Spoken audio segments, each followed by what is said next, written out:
Hello, good morning, student. How are you all? Fine. Okay. Now, today I am going to start a new chapter, friction. Okay. Standard 8, subject science, and chapter है हमारा new chapter friction.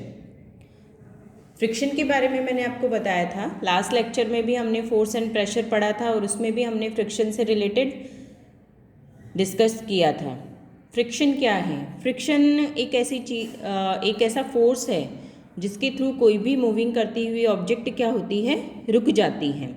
Okay, आपने एक ground के ऊपर एक ball फेंकी है, ठीक है, आपने बॉल के ऊपर फोर्स लगाया है, तब वो ऑब्जेक्ट क्या है, मूव कर रही है और आफ्टर सम टाइम वो क्या होता है, स्टॉप हो जाती है। वो क्यों स्टॉप हो रही है? Because of the friction. Okay,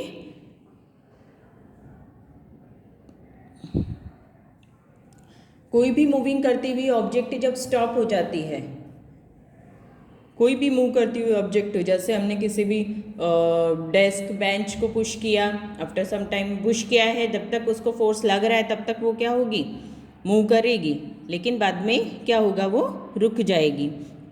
वो रुकती क्यों है? Because of the friction. आप रोड पे चल रहे हो, स्लिप कर जाते हो तो आप रुक जाते हो, गिर जाते हो, ठीक है। वेट फ्लोर के ऊपर चलना डिफ़िकल्ट हो जाता है। तो you will find the answer in such questions in this chapter. कोई ऐसा क्यों होता है, हम वेट फ्लोर पर चलते हुए गिर जाते हैं, कोई भी मूविंग करती हुई ऑब्जेक्ट रुक जाती है, स्मूथ और वेट फ्लोर के ऊपर चलना मुश्किल होता है, डिफ़िकल्ट होता है, ये सब क्यों होता है? इसका एक ही रीज़न है, फ्रिक्शन। लेकिन ये फ्रिक्शन वर्क कैसे करता है, इस चैप्टर में हम ये देखेंगे। सबसे पहले आपका हेडिंग आता है फोर्स ऑफ फ्रिक्शन, ठीक है। इसमें एक्टिविटी 12.1 है। आपको इस एक्टिविटी में आपको क्या करना है, एक डेस्क के ऊपर आपको एक लेनी है book. Gently push a book on A table, you will observe it stop. मतलब आपने हल्का सा उसको पुश किया है, इस बुक को आपने हल्का सा पुश किया है, तब ये बुक क्या होगी, थोड़ा सा आगे जाके स्टॉप हो जाएगी। Repeat this activity pushing book from the opposite direction, ठीक है। अब मैं इस बुक को इधर से पुश करूँगी तो इधर जाके स्टॉप हो जाएगी।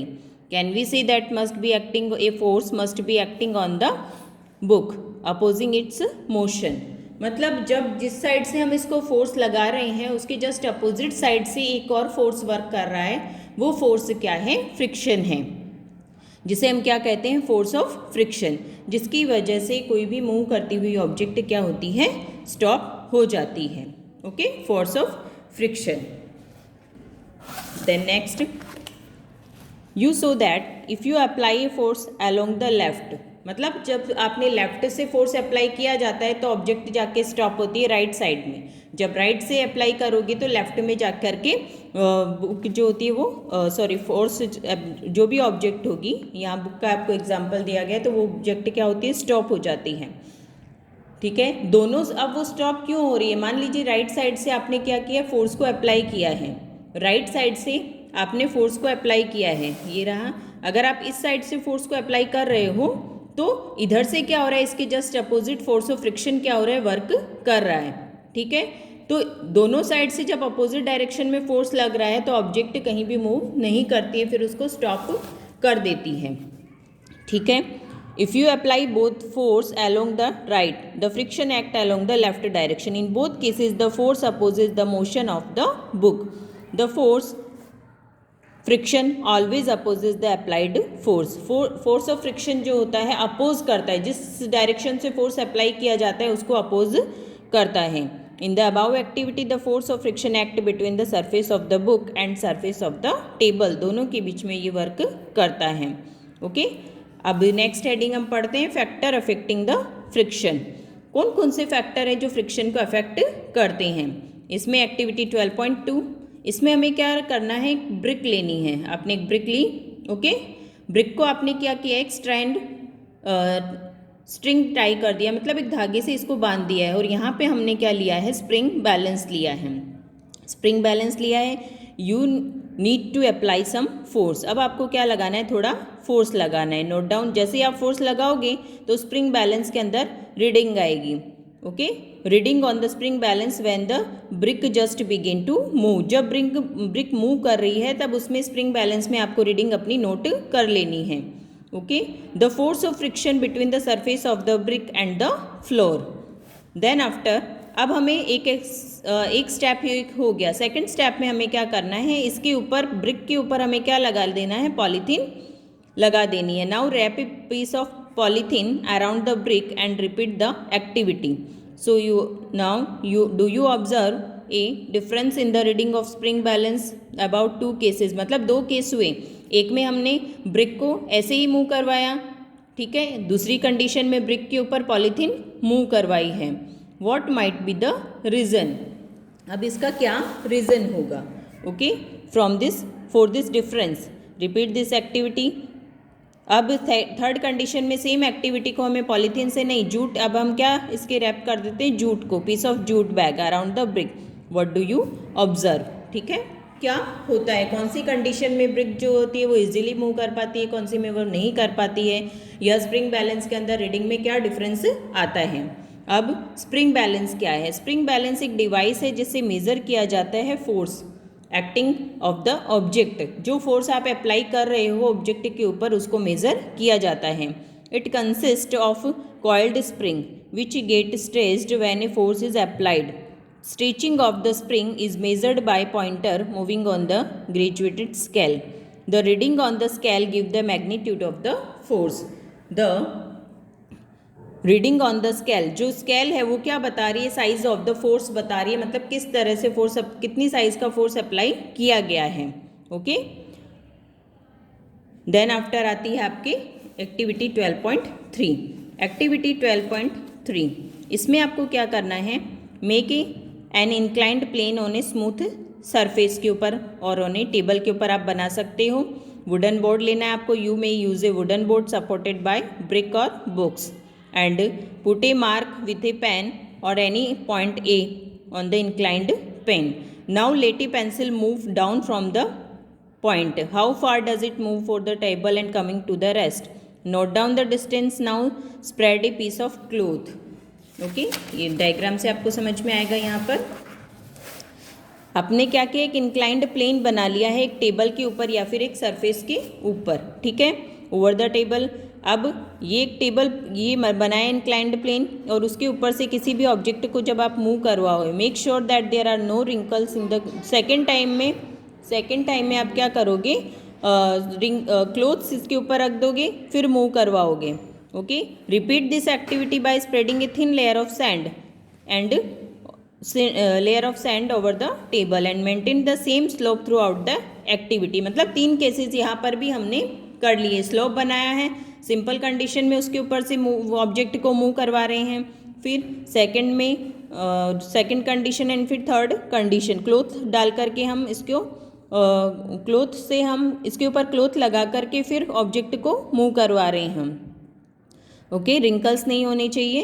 तो जो ऑब्जेक्ट मूव कर रही है वो कहाँ तक मूव करती है और क्या डिफरेंस इनके अंदर आता है, in which case is the distance covered the minimum? Why is the distance covered by the pencil cell different every time? क्यों स्लोप से जो ऑब्जेक्ट गिर रही है उसका जो डिस्टेंस होगा वो डिफरेंट होता है। Does the distance covered depend on the nature of the surface of the which the cells move? मतलब किसके ऊपर डिपेंड कर रहा है, सरफेस के ऊपर भी डिपेंड कर रहा है। Could the smoothness of surface or the cell also affect the distance travelled by it? मतलब अगर हमारी सरफेस जो है वो स्मूथ है तो उसके ऊपर भी वो चीज़ डिपेंड करती है। Friction is caused by irregulation on 2 surfaces in contact. Friction irregularities अगर है सरफेस के अंदर तो भी उसके अंदर फ्रिक्शन होता है। Even though surface which appear very smooth have a large number of minute irregularities on them. Irregularity on the 2 surface lock into one another. When we attempt to move any surface, we have to apply a force overcome interlocking to each other. And there are a larger number of irregularities, so the force friction is greater if a rough surface involved. Surface of a book, and इधर देखिए surface of a book और surface of A table, दोनों किस changes, क्या क्या changes होते हैं. We see that friction is caused by the interlocking of the irregularities in the two surfaces. It is obvious that the force of friction will increase if the two surfaces are pressed harder. अगर दो surface को hardly press किया जाएगा तो force of friction क्या होगा, will increase. Okay, you can experience it by dragging a mat when a nobody sitting, कि एक मैट को ड्रैग करना जब उसके ऊपर कोई भी नहीं बैठा है, and when a person is sitting, कौन सा डिफिकल्ट होगा, जब कोई पर्सन उसके ऊपर बैठा होगा. ओके, तब वो चीज़ डिफिकल्ट हो जाएगी. Recall your experience when last time you moved a heavy box from one place to another. एक हैवी बॉक्स को अगर एक जगह से दूसरी जगह पर खिसकाना है, if you have no such experience, get the experience now. What is easier, to move the box from the rest, to move it when it is already in motion.